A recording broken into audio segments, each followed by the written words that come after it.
Well, hey, my little angels, come in the kitchen. It's time for Cook With Me. Actually, it's a Bake With Me today. I'm filming this on Sunday, the 16th, for Uncle Angel to take to his work for St. Patrick's Day tomorrow. It's lemon lime bars, and we're going to make them green. But I thought, you guys, it's one of my favorite recipes. I love lemon squares so much. But I thought you guys would like to see lemon lime squares, and I'll show you how I make them. I have not mise en place. I decided at the very last second to turn this into a Bake With Me video, so it's a mess. But that's okay, because sometimes your kitchen is a mess. That's what happens, right? Right. So everyone come in and be comfy. Refreshments are afterwards. I'll tell you all about them later, but for now, we're just coming in the kitchen. Okay. I've got the hardback chairs. The stove has now preheated to 350. That's the first thing you're going to do. So we've got the hardback chairs there. I have all kinds of meditation cushions, and you can sit around, and the bar stools are over there. There's room for everybody. Awesome. Awesome. And like I said, refreshments later, promise. And then we'll have some lemon lime squares too. I'll make enough to share. Okay. Now, one of the first things you gotta do is preheat your oven to 350. You don't have to do this, but I like to line my pan with parchment paper. You can just spray it if you want. You can butter it. It's up to you. I prefer, okay? And we're gonna do it without any electric equipment today. We're just gonna do this by hand. But one of the things you really need is a zester. These things are worth their weight in gold. And I use this for garlic. I use this for lemons. I use this for any citrus. Yeah, anything you want to get juice out of, basically, you're going to use this.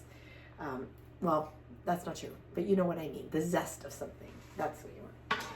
So we're definitely going to need some lemons, some limes, and I'm short on limes, so I'm going to use this. Okay, I normally use this for cocktails, or mocktails too. Don't forget. All right, so my recipe's down there. I'm gonna make you guys come with me, okay? Come on. Glide, glide. That's it. Don't stomp, glide. That's what my mother used to tell me. You walk like a truck driver, don't stomp. Okay, I need my glasses for this one. So we have to make the crust first. So in a large bowl, we're going to cream butter and confectioner sugar until light and fluffy. So we need a cup of butter and half a cup of confectioner sugar. I'm getting it, and I'm back. So I have my butter. Now, for those that don't know, a pound of butter is 2 cups. And most butters will have the measuring thing behind. So you're basically going to cut it in the center, and that's a cup. You can measure it if you want. I'm not. But my butter's been out, so it's softened. So I'm just going to pop that in. Like I said, I could use electric mixers and stuff, but I want to show you how easy it is to do this stuff by hand. Okay. Candy will be all over me later. Okay. Now, it's called icing sugar. Some people call it powdered sugar. Some people call it confectioner sugar. It's all the same to me, you know. So basically what you're making is a shortbread crust, all right? So I'm gonna put half a cup. And it's a half a level cup. There we go.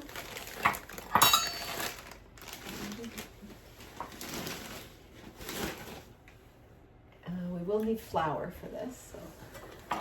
Now, unfortunately, I only have bread flour, but it's a crust, so who cares, right? Candy's home. I'm just going to pause for a second. I'm back. I had to wash my hands because Candy smelled butter on them. Okay, so I started mixing the butter and the confectioner's icing sugar, powdered sugar, whatever you want to call it. So it's basically the same as making shortbread, guys. You just want to mix this until it's light and fluffy, and it comes together really quick. See? Really quickly. Especially when you're using icing sugar, because it's not granulated like that. So This is also the basics for frosting. Okay. The other powdered thing we have to add is the flour. And we need 1 3/4 of a cup. Okay. So that means, okay. And you shouldn't do this, but if you're gonna do it, just shake it. Shake your flour till it's level so that it's not, you know, you don't want to scoop it so that it's all compacted, because then you're getting way more than you need. Okay, you really should weigh flour, and a cup is 120 to 125 grams. Okay, so that's 1 cup. This is 1 1/2. And from my elementary school math, I need another 1/4 cup. So I believe, yep, it's a 1/4 cup. So, and guys, get your kids in the kitchen. This is the best way to teach kids fractions, is to bake. I promise. Once they understand about a cup and it's something so visual for them too. Like if you show them this, you know, and show them that 2 of these fit into 1 of this, because it's a 1/2 cup, it really helps get the message in, and it's a fun thing to do with them, especially with the water. It just takes that message and brings it into them. Cooking doesn't have to just be about fuel and nutrition and whatnot. It can be about making a big old mess. So I like to mix this together. Get it probably halfway mixed. And then I'm going to add a little bit of salt and some lime peel, or lime zest. Guys, don't be afraid to add salt when you bake. You need it. Have you ever had baking when it feels almost bland? That's because there's not enough salt. Okay. Now, if you're going to zest something or juice it, if you can take it out of your fridge, that's perfect. If not, roll it. Because what you're doing when you roll it is you're breaking those fibers that are connected from the juice and the pulp and the skin. And you'll get more juice, especially with limes. Good Lord. Okay. So this calls for 2 teaspoons. And you get about a teaspoon per lime. These are good sized limes. I remember once I bought key limes because I love key lime pie. They're itty bitty. To zest and juice those suckers, and to be honest, I didn't taste that much of a difference between regular limes. Maybe my palate's not as sophisticated, but I didn't taste a difference. It's the same as Meyer lemons. I heard everybody talking on the Food Network about Meyer lemons. So when I saw Meyer lemons in the grocery store, and they're like, well, it's kind of a cross between a lemon and a clementine. I'm like, okay. I used those to make lemon squares. Real lemons. Used them in lemons. You know, I like lemon. It's actually one of my favorite flavors. So,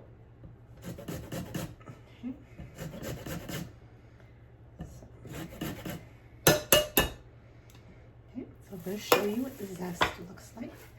So see, that's the zest. And it's okay because we are making this green. We're actually going to add a little green food coloring to the filling. But this has to cook for 15 minutes. So we're going to make the filling while this cooks. And then when it's baked, I'll show it to you. Because I love having this extra storage on my phone now, and I can actually splice videos together. Listen to me. Not only that, this week I'm going to be experimenting with my green screen and seeing what kind of background I can put in, which is going to be a lot of fun. That's what I'm hoping. It'll be great for my role plays, especially the Ghosts in the Castle role play. Although I like using my house, don't get me wrong.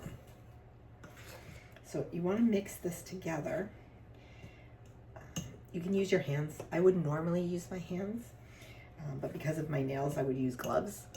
Just because my nails are artificial, I don't like mixing them into food. I know they're perfectly safe. I wash them 1,000 times a day, but I'm still a little careful, especially when I'm cooking for someone else. So when you can't see any loose flour, it's gonna look a lot like this. And you're gonna say, Auntie Angel, that doesn't look like a crust, because we're gonna just dump it in now, okay? After I just said I wouldn't use my hands. Okay, now. What you're gonna do is spread it out the bottom of your pan, and you're gonna press it. You can press it with your hand. You can press it with the bottom of a glass, bottom of a bottle. If you have a presser, like an actual baking presser, you can also use these, the bottom of these, to press it in. And you don't want a thick, well, if you want a thick crust, just make a little extra. I have one spot that doesn't want to, I think it's a little thin there. So you got to get an even layer, guys. And it's sticking to my hands right now. So I'm just going to press it in. There we go. All right, that's good. I think so. Okay, so I'll show you what it looks like. All right, and we're just gonna pop that in the oven for 15 minutes.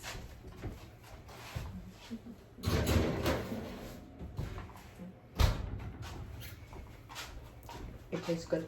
Okay. Now for the filling, we'll need 4 eggs.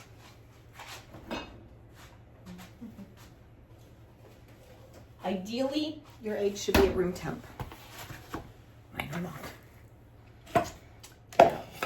The other thing I always do, and I don't know why places don't tell you to do this, I never break my eggs into the bowl I'm going to be using.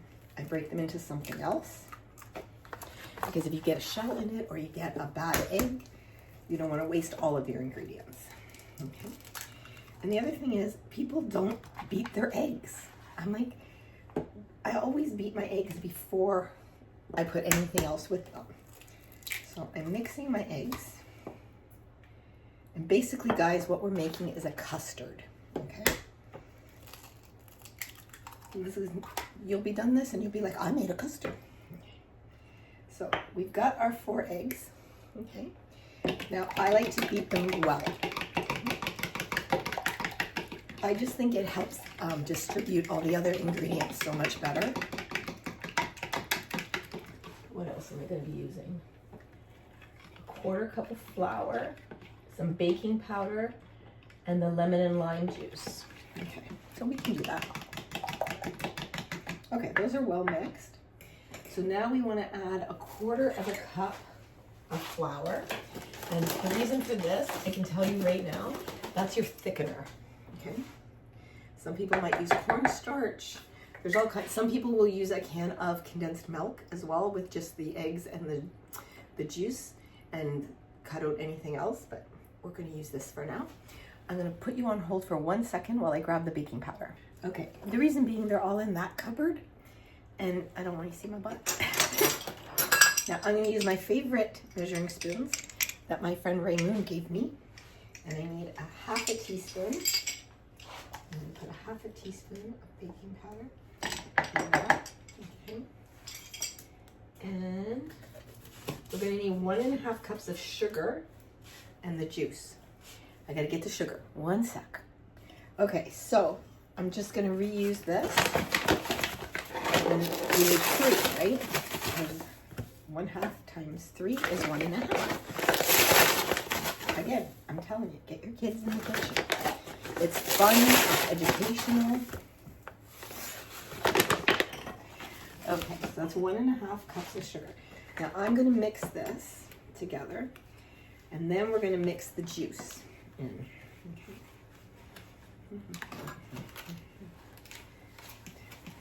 And I'm going to use an old-fashioned juicer, guys. It comes together really fast. Look at that, see? It comes together so quickly. So this is my favorite juicer. I have all kinds of other ones. This is my favorite. And I use it backwards to everybody else. I'll tell you that right now. All right, so we're gonna take those limes that we zested and we're gonna cut them open and press down. And other people will turn the lime. I don't. I turn my zester. See, this works so much better for my arms. But you gotta press down hard to get the juice out. And there is not a lot of juice in limes, I'm sorry. So, with the reconstituted lime juice. But that's okay. You know, we get our lime juice out. So we'll do the next one. And then we'll do lemons. And we need, how much of it do we need? We need 1/3 of a cup. Okay. I press down as hard as I can. And I turn this.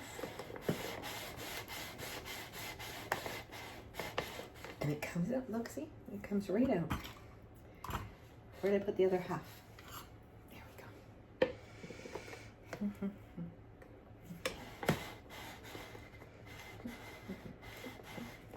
Okay, now I'm just gonna clean up a bit.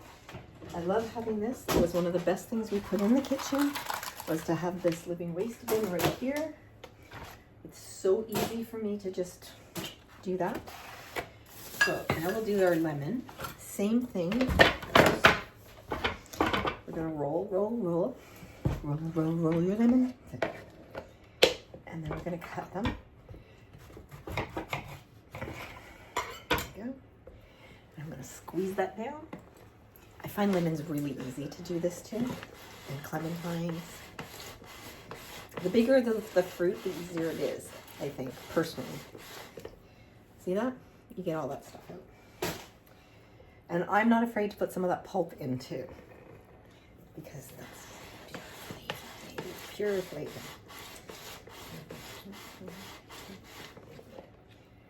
I don't know how much that is.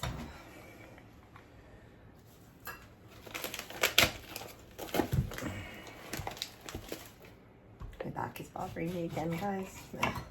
That's okay, I have physio this week, so it's okay. This was a juicy lemon. Oh my goodness. Like, wow.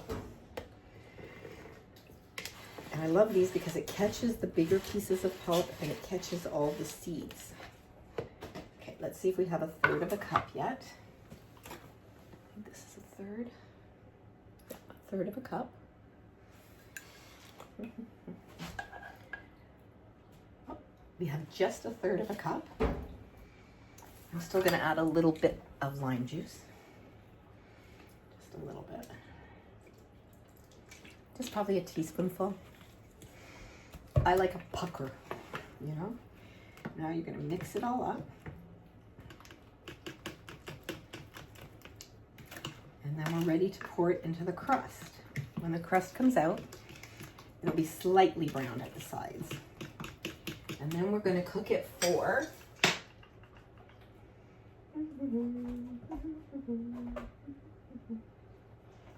the hot crust. Bake for 25 minutes. And then you let it cool and then you can cut it. Now, it says 20 to 25. I always do 25 because those corners, you get that almost toffee effect to them. That's very good. Now, because these are for St. Patrick's Day, I gotta use it, right? I gotta. You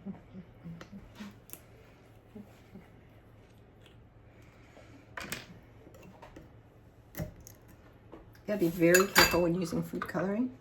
And I actually prefer to use gel paste. Not easy to get. I think 5 drops should do it. I got a little on the counter. So I just get that up. There we go. Okay. Now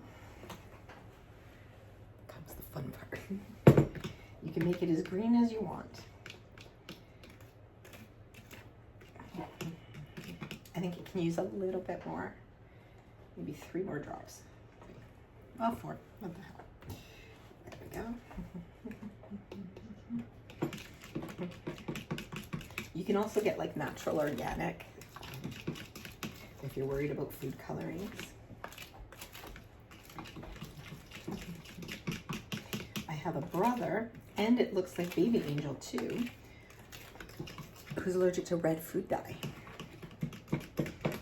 And that's like in things like hot dogs, like things you don't know it's in there, but it's in there. Okay. So I'm gonna get cleaned up a bit, and I'll come back to you when it comes out of the oven, and I pour this over the hot crust. Okay. Hey guys, I'm back. Okay, so I just tasted it. The mixture. I know. There's raw eggs in it. Blah blah blah. But I used a teaspoon, and it just wasn't zingy enough for me. So I did add probably another tablespoon of the lime juice, and now there's just enough zing. I like that. I don't want it too sweet. If you like it overly sweet, then go ahead and don't add the extra tablespoon.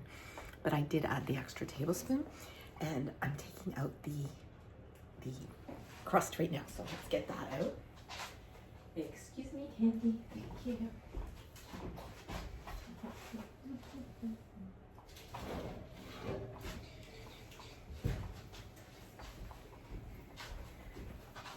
Now, it's not really browned, but you can smell that it's a cookie. You can smell that it's a crust.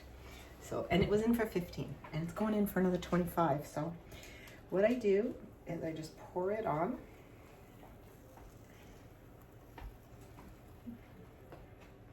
It's a beautiful green color. Scrape it out, because that's, you don't want to waste any.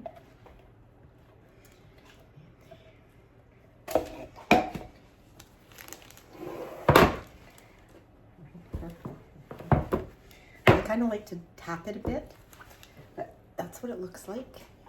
See? And now we're going to put it in for 25 minutes.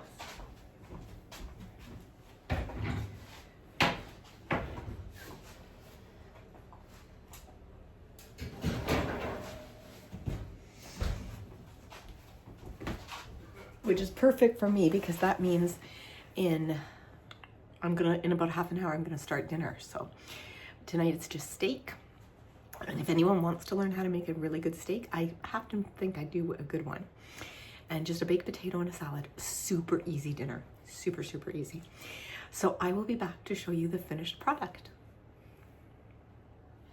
Hey guys, I'm back. And it cooked, okay, it cooked for almost 30 minutes, but it's all right. But I'll show you what it looks like.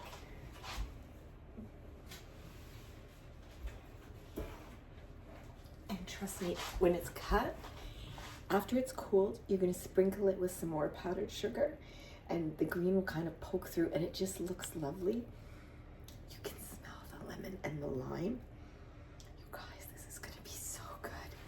And it's still, you can feel it's still a little soft. This has to cool before you can eat it, but it's going to be really good, guys. So let me know if you make this. I'd really like to know. And always remember that I love you, and I value you, and I honor you, and I pray for you. And guys, I'm so very glad that each and every one of you was born